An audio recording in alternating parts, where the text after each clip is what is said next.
మన చుట్టూ ఎన్నో నేరాలు ఘోరాలు జరుగుతుంటాయి. దొంగతనాలే కావచ్చు, దోపిడీలే కావచ్చు, మర్డర్లే కావచ్చు, కొట్లాటలే కావచ్చు. ఓ 4 వద్దులు మాట్లాడుకొని ఆ టెన్క మర్చిపోతాం అందరం.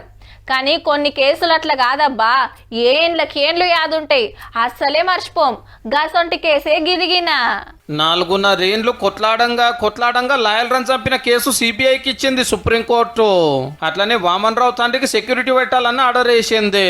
అప్పట్లో పట్టపగటిలు పెద్దపల్లి జిల్లా కాల్వచెల్ర కాడ లాయర్లను కాలరకెళ్లి బయటికి గుంచి ఘోరంగా నరికి చంపిన కేసు ఆయే దేశమంతా పెద్ద చర్చ అయ్యింది. 2 ఆల్మొగలను చంపేస్తానికి కారు ఇచ్చి కత్తులిచ్చిన బిట్టు సీను, స్కెచ్ చేసిన కుంట సీను, ఇంకా కొందరు అరెస్ట్ చేసిరు కానీ అసలు నిడిచిపెట్టిరని వామన్ రావు తండ్రి దేశం పెద్ద కోర్టుకు పోయిండు. అప్పటి బీఆర్ఎస్ జెడ్పీ చైర్మన్ పాత ఎమ్మెల్యే పుట్టమదన్న ఇళ్ళ ఏపిచ్చిరన్నది ఈయన మాట.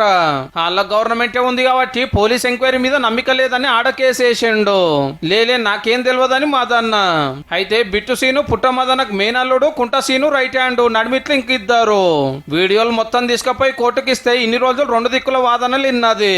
మరి మీరేమంటారని సర్కార్ లాయర్ని అడిగితే సిబిఐకి ఇచ్చినా మాకు ఓకే అన్నాడట.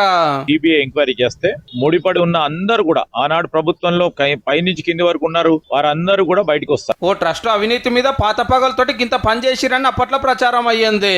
ఇక ఇప్పుడు సిబిఐ విచారణ ఎన్నేళ్ళు నడుస్తుందో, ఆఖరికి ఏమైతుందో చూడాలి.